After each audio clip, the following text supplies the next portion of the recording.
Bastante Band Esportes, eu sou Raí Monteiro e esse é o Destino Catar. Seguimos aqui a nossa viagem rumo à próxima Copa do Mundo.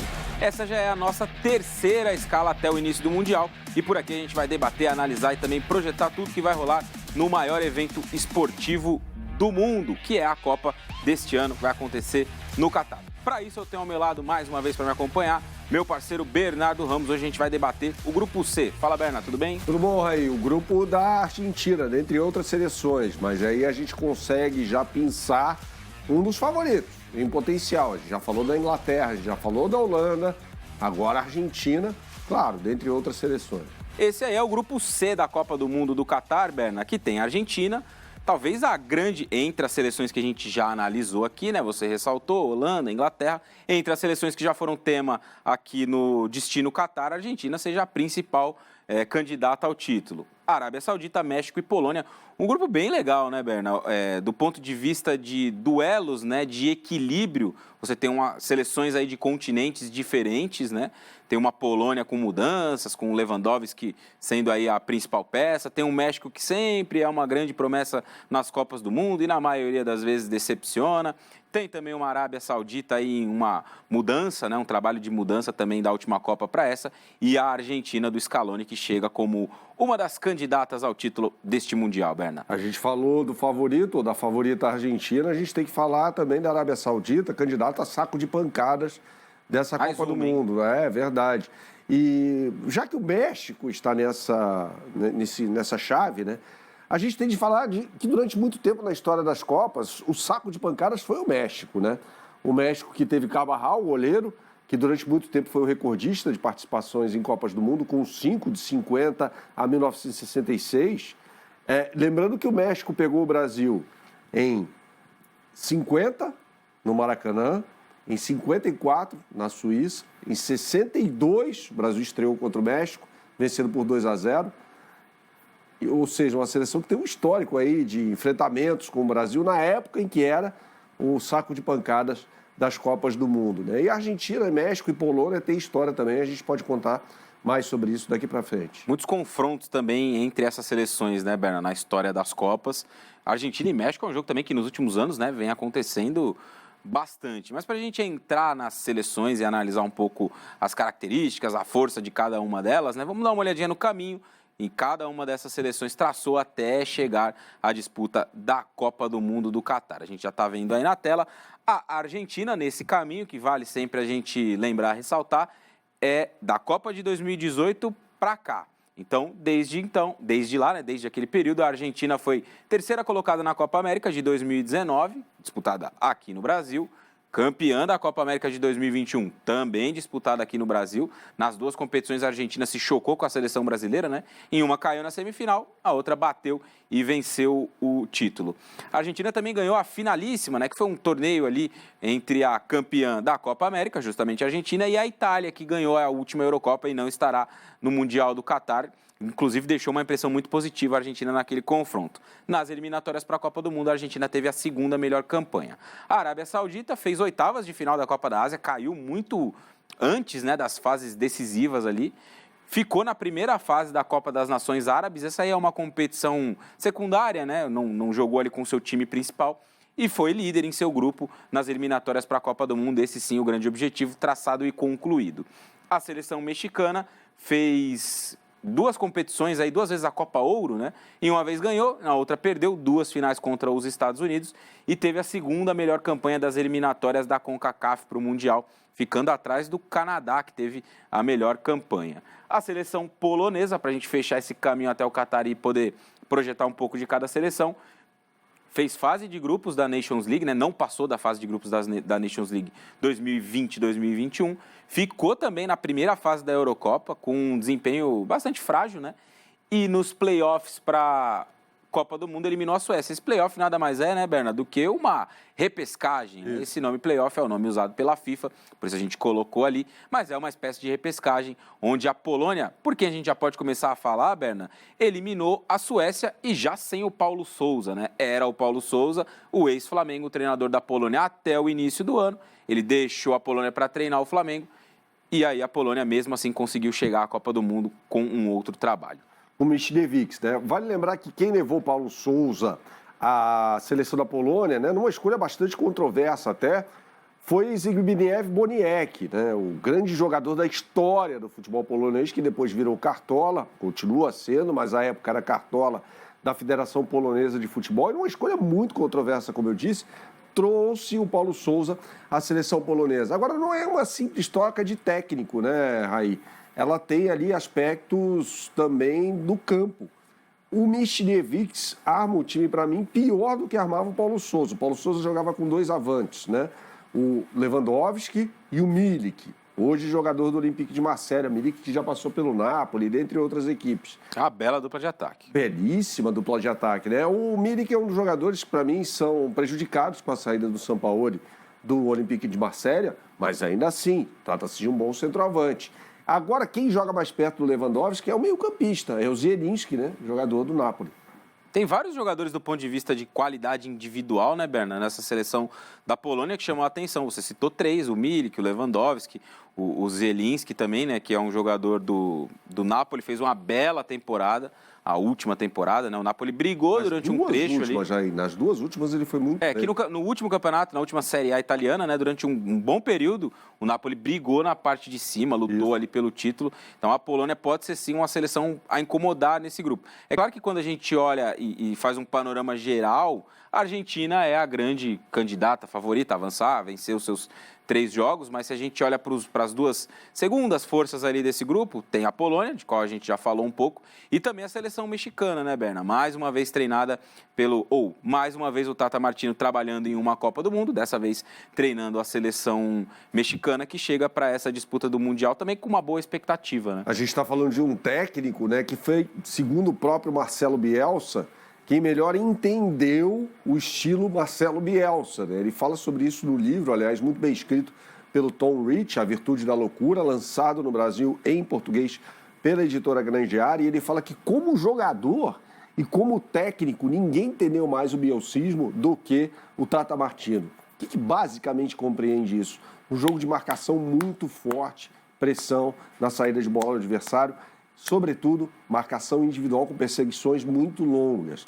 Numa competição muito curta, como a Copa do Mundo, vai precisar com que seus principais jogadores estejam bem fisicamente. E a gente pode citar aqui o trio ofensivo, né? Mais uma vez a gente vai beber na fonte do Napoli, do Lozano, né? Ponta esquerda, tem o Raul Jiménez e o Jesus Corona, né? Jogador do Sevilha, jogando pela ponta direita. São 3 jogadores essenciais muito bons jogadores nesse time aí, comandado pelo Tata Martino. É uma trinca também de respeito, né, de ataque, porque se a gente olha para o Lozano, né, o que ele entregou na última temporada já no Napoli, e se a gente compara também, né, com outros jogadores, por exemplo, o Raul Jiménez, já de bastante tempo, né, no futebol da Inglaterra, no Wolverhampton, tem uma história até bastante interessante, a gente vai falar um pouco mais à frente sobre essa questão do Jiménez, e também o Corona, né, que fez uma boa temporada na temporada que passou, 2022, ele foi muito bem também pelo Sevilha, né?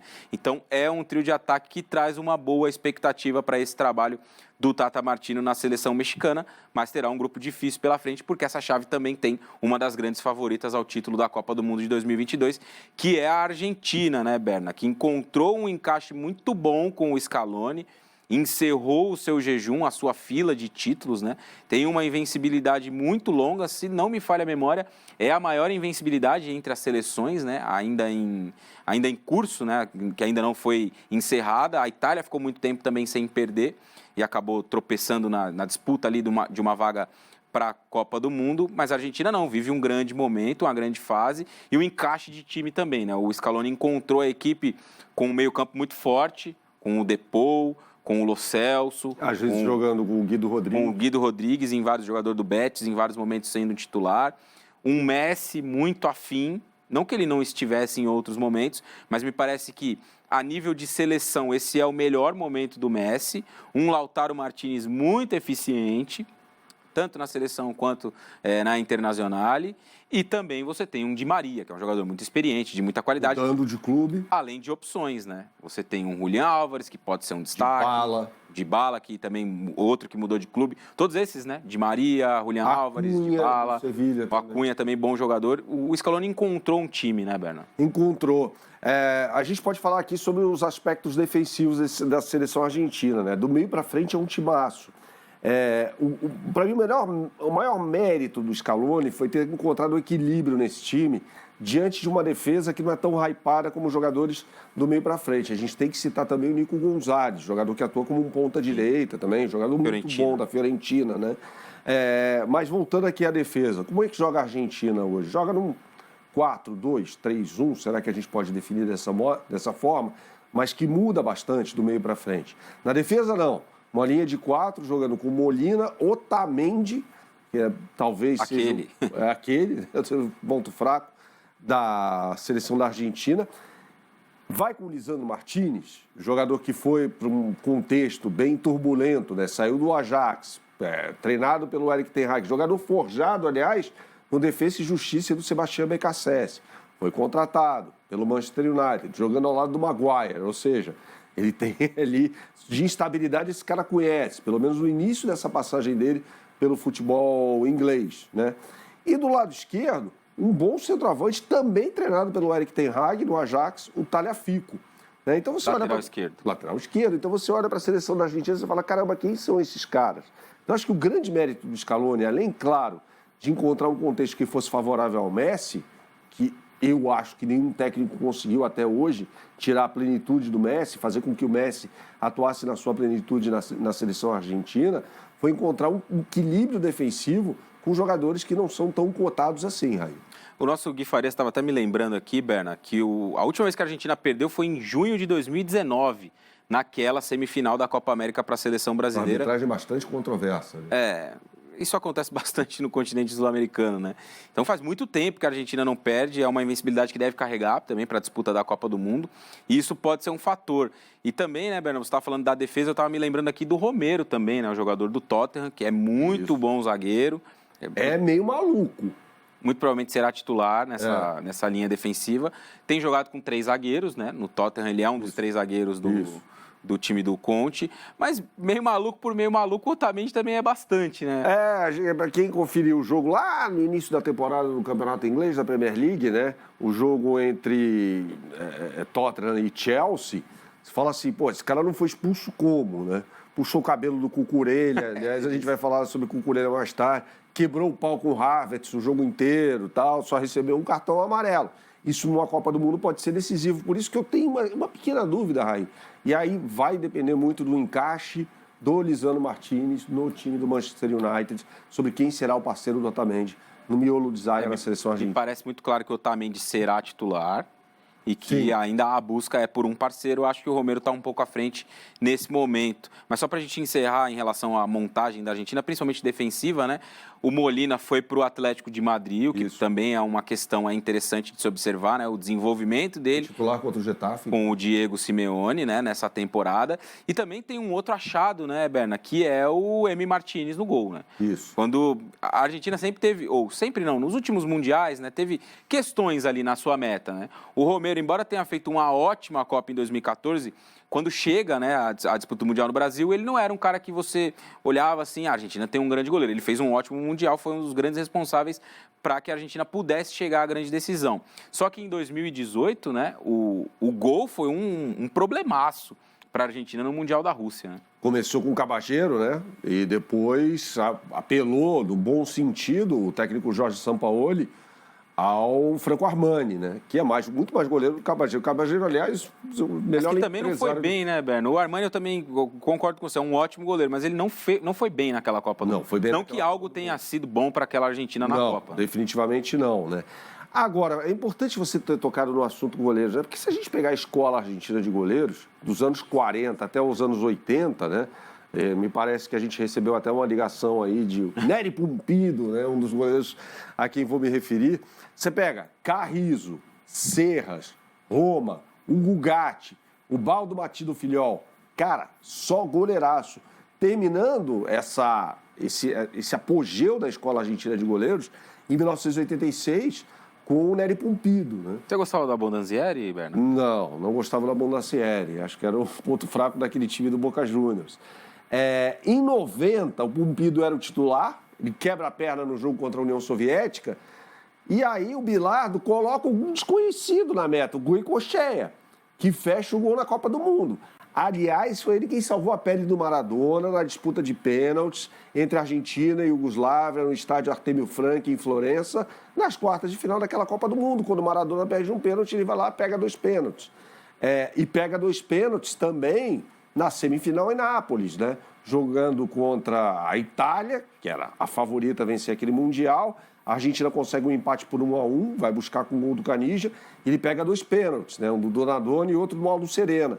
Então, ali acaba, né, esse mito da escola argentina de goleiros e coincide com a evolução desta mesma escola no futebol brasileiro, com a ascensão do Taffarel, né? Então, é uma curiosidade isso, né? E você falou do Emi Martínez, que foi uma baita de uma bola fora do Arsenal, né? Sim. Que tinha o Emi Martínez, traz o Leno, cede o jogador ao Aston Villa, e ele se torna, para mim, um dos melhores goleiros da Premier League. A gente falou muito sobre jogadores, né? Então vamos dar uma olhadinha numa tela sobre os destaques individuais desse grupo, né? Dessas seleções que estão no grupo C da Copa do Mundo. Na Argentina, como não poderia ser diferente, Lionel Messi, o maior artilheiro da história da seleção, com 86 gols em 162 jogos, 35 anos, está no PSG da França, deve ser a última Copa do Mundo do Messi, né? Na seleção da Arábia Saudita, o Al-Dassari, né, um jogador do Al Hilal, que jogou o último Mundial de Clubes, você pôde conferir aqui na tela do Band Esportes, tem 16 gols em 60 partidas pela seleção. Hoje ele é o grande destaque do time saudita para a disputa da Copa do Mundo, 31 anos. Na seleção mexicana, a gente separou ali o Raúl Jiménez, jogador do Wolverhampton da Inglaterra, 29 gols em 96 jogos pela seleção mexicana, é o 7º maior artilheiro da história, está longe ainda do Chicharito Hernández. O Chicharito tem 52 gols com a camisa, camisa da seleção, né? E em vários outros grandes clubes, né? E por último ali, mas não menos importante, o Lewandowski, que é uma das estrelas também desse Mundial, 33 anos, jogador do Barcelona, maior artilheiro da história da seleção polonesa, com 76 gols em 132 partidas. O Leva, que está vivendo também uma fase de transição, né, Berna? Foi para o Barcelona, ainda vai se adaptando ali à equipe catalã, depois de marcar muitos gols pelo Bayern de Munique. E a expectativa óbvia, né, da seleção polonesa para chegar longe nessa Copa do Mundo, ou pelo menos para quebrar a barreira da primeira fase, está muito depositada no Leva, né? O Lewandowski, ele foi um dos que mais ficaram tristes, né, na seleção polonesa com a saída do Paulo Sousa. Ele se manifestou publicamente diante disso.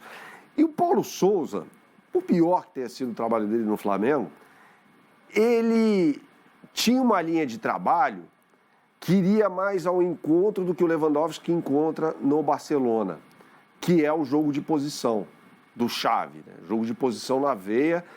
E hoje ele encara uma Polônia que não tem absolutamente nada disso, né? Aliás, uma Polônia que carece até de pontas mais rápidos, coisa que ele encontra no time do Barcelona e coisa que ele encontrou no time do Bayern de Munique. Então, a adaptação é muito importante, né? Porque a gente fala assim, ou ouve o pessoal falando assim, o Lewandowski é jogador de clube. Tá, mas qual o contexto no qual ele está inserido no clube e na seleção? São coisas bem diferentes, né, Raí? Então, eu acho muito difícil, até pela forma de jogo do Michnevics, que o Lewandowski brilhe nessa Copa do Mundo. Tem uma outra questão, Berna, também em relação a esses destaques, se a gente até puder voltar à tela ali, tem uma curiosidade também que me foi lembrada aqui. Todos eles têm mais de 30 anos, né? Isso é um ponto também curioso. Essa Copa do Mundo tem muitos jogadores experientes, né, Berna? Se a gente fizer um panorama geral, assim, dos destaques das seleções que tem muita expectativa, você não encontra muitos jovens ali. Tem um ou outro, obviamente. Você tem o Lautaro na Argentina, você tem o Vinícius Júnior na seleção brasileira. A Espanha já é um time mais jovem, de que a gente vai falar na próxima semana. Mas, de uma forma geral, é uma Copa repleta de jogadores experientes e muitos deles, assim como o Messi, de quem a gente pode falar um pouco também, devem jogar o seu último Mundial, né? E o fato de a Copa ser no meio da temporada favorece demais esses caras, né? Porque são caras que têm problemas físicos, normalmente, ao final das temporadas, né? Basta lembrar que o Cristiano Ronaldo só jogou a Copa de 14 no Brasil, porque era a Copa do Mundo. Ele não tinha a menor condição de disputar aquela Copa. E ele disse, Berna, num documentário recente, né, que eu assisti sobre a trajetória dele no Real Madrid, um ano que ele venceu a Bola de Ouro, na verdade, né? Que se fosse hoje, naquela época em que ele gravou o documentário, se não me engano, foi da Bola de Ouro vencida em 2017. se fosse naquele período, né, com a oferta de jogadores que a seleção tinha, ele não teria jogado o Mundial nas condições físicas que ele estava. Ele não tinha a menor condição, ele tinha uma lesão no joelho, inclusive, né? Então, o fato de a Copa do Mundo ser disputada justamente no meio da temporada europeia, se vai prejudicar os clubes europeus, isso vai, é fato, ela pode beneficiar algumas seleções. Eu destaco, neste grupo, sobretudo, a Argentina, de Lionel Messi, que pode fazer o seu Mundial. Olho nele. Eu acho que não precisa aqui de grandes apresentações, mas como a gente falou, nenhum técnico dos vários com os quais o Messi trabalhou na carreira dele na seleção argentina conseguiu tirar o melhor dele, né?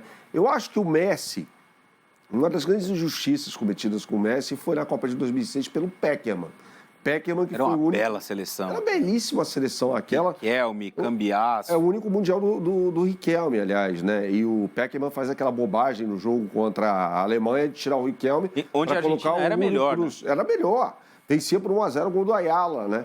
E aí ele tira o Riquelme para colocar o Julio Cruz, que era um atacante ok da Internacional, né?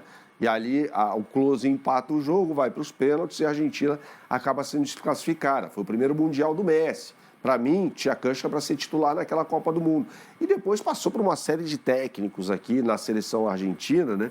Batista, Maradona. Até técnicos que não eram técnicos. Maradona, né? Esse é o caso mais evidente, né?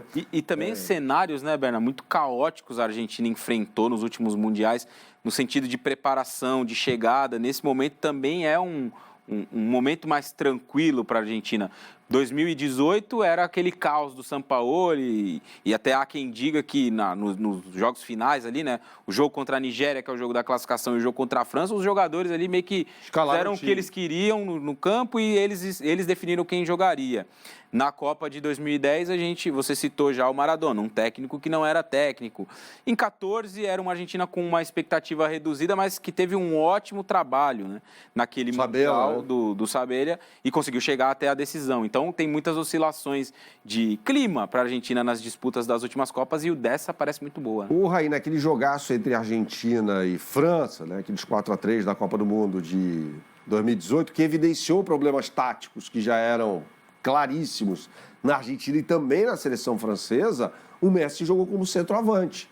Ele escala o Pavon pelo lado direito e coloca o Messi como centroavante naquela partida, né? Rapidamente, Berna, porque a gente precisa também destacar o Raul Jiménez e o Aldasari, queria uma impressão sua sobre a temporada do Messi no PSG, o que pode ser no sentido de que, com um campeonato francês sendo uma competição mais acessível, né, ou totalmente acessível, sem grandes desafios, isso pode favorecer para que o Messi chegue na Copa do Mundo numa situação física muito superior às últimas? Eu acredito mesmo que sim. Tendo 35 anos. Eu acredito que sim, mesmo a primeira temporada dele na França tendo sido ruim, né? A primeira temporada foi ruim, agora não, né? E com um novo trabalho, um novo técnico, Christophe Galtier, que mostrou seu valor no Lille e no Nice, eu acho que o Messi tem tudo para melhorar, assim como o Paris Saint-Germain como um todo.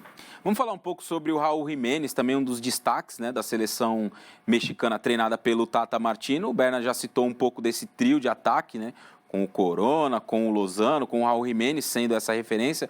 O Jiménez que tem uma história, né, Berna, que acabou no fim dando tudo certo, mas que foi muito assustadora no início, né, de um jogo com o Wolverhampton, quando ele tem um acidente, né, e por muito pouco ele não teve que encerrar sua carreira. Né? Foi gravíssimo, né, uma pancada na cabeça. O técnico do Wolverhampton ainda era o Nuno Espírito Santo, e ele quase, como você disse, ele quase parou de jogar, ele ficou muito tempo fora, né, foi uma lesão seríssima na cabeça, pior até do que a do Peter Cech, né, que também passou a jogar com capacetinho e tal.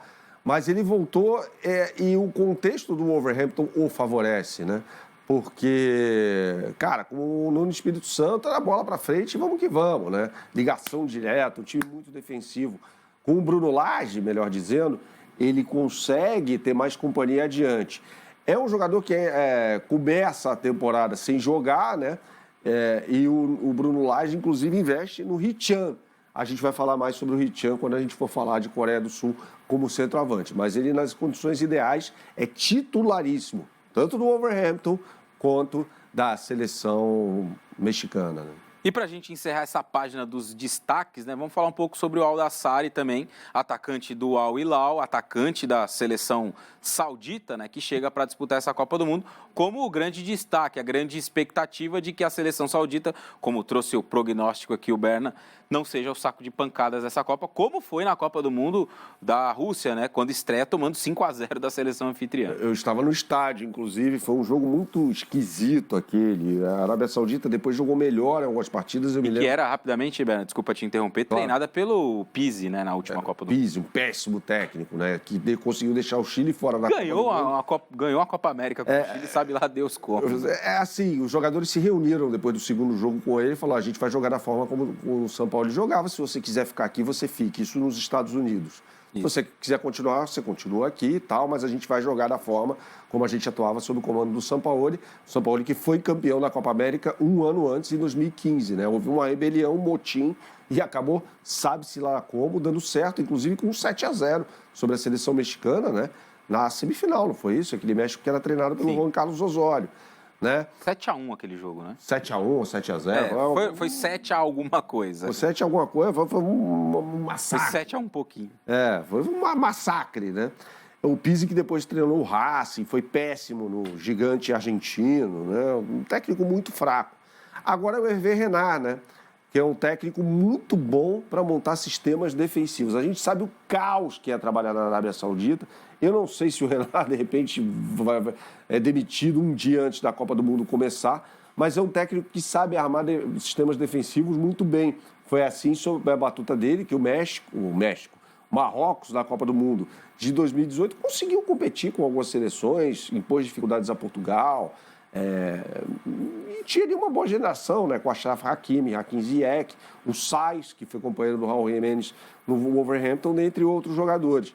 Mas assim, Raí, eu acho que vai ser o saco de pancadas dessa Copa do Mundo, candidatíssimo, assim como o Camarões, que está no grupo da seleção brasileira. Você citou, Berno, os técnicos, a gente tem uma tela também para falar um pouquinho deles, né? Já citamos aqui vários desses comandantes quando estávamos analisando as seleções, né? Na Argentina, Lionel Scaloni, 44 anos, argentino, está na seleção desde 2017. O Renard, já citado pelo Berna, é francês, de 53 anos, tem muitos trabalhos em seleções africanas, né? 2 vezes campeão da Copa das Nações Africanas, desde 2019 na seleção saudita. O Tata Martino, 59 anos, também argentino, né? Está na seleção desde 2019. E o treinador da Polônia, como é mesmo o nome dele, Berna? Michniewicz. 52 anos, ele é belarusso, está na seleção desde de 2022, começo desse ano, desde a saída do Paulo Sousa. Desses treinadores, né, Berna, obviamente que o trabalho que chama mais atenção é o do Scaloni pelo pacote completo, né? Tirou a Argentina da fila, tornou uma seleção muito instável em uma equipe confiável e que chega à Copa do Mundo como uma das candidatas ao título. Raí, quando o Lionel Scaloni foi apontado para ser o técnico da Argentina, eu olhei e falei, não é possível, né? Eu achei que seria o BKSS, inclusive, que era o auxiliar ali do Sampaoli, eles brigaram depois, eu falei, isso vai cair no colo do Sebastião BKSS, né? Lembrando sempre que a Argentina, assim como outras seleções do futebol mundial, dificilmente tem o seu melhor técnico dirigindo a seleção. Técnico de nacionalidade argentina. A gente pode apontar vários. Muitos ótimos técnicos argentinos. O Lionel Scaloni, convenhamos, não é o melhor técnico argentino, né? Mas essa é uma coisa da história do futebol argentino. Nem sempre o melhor técnico argentino dirige a seleção. E o Scaloni é mais um exemplo desse. Agora está fazendo um belíssimo trabalho. O que não era uma expectativa quando ele chegou, né? Porque quando o Scaloni chega à seleção argentina e o início ali é turbulento, como toda a sequência da seleção argentina nos últimos anos, a gente imaginava, vai ficar um pouquinho, daqui a pouco eles vão buscar outro e tudo mais. Mas me parece que há um ponto de virada ali a partir daquela eliminação para a seleção brasileira, e exatamente na Copa América de 2019, né? Isso. Que foi o último jogo que a Argentina perdeu. A partir dali há um ponto de virada nos jogadores, na confiança também, e a Argentina se torna uma seleção muito forte. Vamos falar um pouquinho, Berna, sobre um assunto que você gosta bastante, história das Copas. A gente tem uma tela mostrando aí a história dessas seleções. A Argentina jogará sua 18ª Copa do Mundo no Catar, tem 2 títulos, 78 e 86, e além disso foi 3 vezes vice-campeã do mundo. A Arábia Saudita chegará para sua 5ª disputa de Copa do Mundo, tem a sua melhor participação em 94, quando chegou às oitavas de final. A seleção mexicana jogará seu 17º Mundial em 70 e 86, chegou às quartas de final, foram ali, né, nesses 2 mundiais, as melhores campanhas da seleção mexicana, enquanto que a Polônia jogará o seu 9º Mundial e 2 vezes, Berna, foi 3ª colocada, em 74 e 86. Em 82, aliás... 82, desculpa. Em 86 foi eliminada pelo Brasil, a Polônia, nas oitavas de final, né? Em 82 deu um azar danado, Raí, porque foi jogar contra a Itália semifinal no Camp Nou sem seu principal jogador, o Boniek, né? E acabou tomando 2-0 com 2 gols do Paulo Rossi, que havia marcado 3 vezes contra a seleção brasileira. A Argentina, que ficou pela última vez fora da Copa do Mundo em 1970, sendo eliminada nas eliminatórias pelo Peru. Peru que dava início ali a uma fantástica geração capitaneada por Teófilo Cubillas, que tinha Chumpitaz, Sotil, Perico León, Galhardo, que jogou no Palmeiras, né? Grandes jogadores daquela seleção peruana que, inclusive, chegou às quartas de final da Copa do Mundo de 70, sendo eliminada pelo Brasil por 4-2. Era uma grande seleção, que foi a 78, foi a Copa de 82 e tal. Então, a Argentina acabou ficando fora da Copa do Mundo de 1970. Dá tempo para uma curiosidade, rapidamente? Claro. Aí? Vamos lá. Você falava sobre os confrontos recentes, né, entre Argentina e México. Eu preciso voltar a 2006, quando a Argentina elimina o México, com aquele golaço do Maxi Rodrigues. 10 também, né? Eliminou nas oitavas. Nas oitavas de final, nas 2 Copas do Mundo. Em 2006, o México também tinha um técnico argentino, que era o Ricardo La Volpe. E ali ele começa a formar a história daquela que, para mim, é a última revolução do futebol mundial, capitaneada em 2008 pelo Pepe Guardiola no Barcelona, que é a tal da saída lavolpiana, que é a saída de 3, né? Que, dentre outros benefícios, à época, dava à seleção mexicana a superioridade numérica na saída de bola, porque os adversários jogavam, basicamente, era o esquema da moda na época, num 4-4-2. Então, ele tinha 3 jogadores para sair, tinha a superioridade numérica com esses jogadores muito próximos, né? E o Guardiola viu aquilo e falou, eureka, vou implementar isso quando for técnico. O resto da história. Porque hoje, né, rapidamente ainda sobre esse tema, parece algo muito... Parece não, é algo muito usual na maioria dos times, né? Uma saída com 3, seja com um lateral, com um volante aparecendo entre os zagueiros. Mas se a gente olha para trás, né, 2008, não faz tanto tempo assim, aquilo simplesmente não acontecia, né? Acontecia, vai acontecer numa Copa do Mundo. Exatamente, foi uma sacada genial do La Volpe, até por isso esse movimento tem o nome dele, né, a saída lavolpiana, que era observar ali, aqui eu tenho meus 2 zagueiros para sair jogando contra 2 atacantes. E se eu puxar um volante entre eles para... O goleiro não participava muito. Não, muito pouco. Se eu puxar um volante para jogar entre eles, eu vou ter uma superioridade. Hoje parece algo muito simples, todo mundo faz. Mas naquela época era algo de fato revolucionário que o La Volpe trouxe, como o Berna citou. Berna, chegou aquele momento que você gosta bastante dos palpites. Esse grupo não está tão difícil assim, né? Não. A Argentina muito provavelmente avançará aí com... Vamos fechar em 9 pontos? A Argentina ganha os 3 jogos? Você acha que dá para enroscar o carro em algum aí? Contra o México vai ser mais complicado, mas acho que passa com 9, sim. Então, 9 pontos a Argentina, avança em primeiro ali da sua chave, terá seu caminho possível aí para enfrentar a seleção brasileira em uma semifinal de Copa do Mundo. E o segundo colocado, quem vai ser nesse grupo? México. Arábia Saudita, saco de pancadas, México saco e Polônia. Saco de pancadas e a Polônia ganhando só, na minha opinião, já que você gosta de palpite. Tem que palpitar. Vai ficar gravado, vamos falar pra caramba de mim depois. Mas acho que a Polônia só ganha da Arábia Saudita. Pois é, tá aí então o palpite do Berna. Vou fechar com você nessa, Berna. México avançando em segundo, mas não vai passar. O México vai bater no seu limite de todas as Copas. Oitavas de final, como sempre. Valeu, Berna. Ficamos por aqui com mais esse Destino Qatar. Abração. A gente volta na semana que vem analisando mais um grupo D da Copa do Mundo do Qatar. Valeu, galera. Até a próxima. Tchau.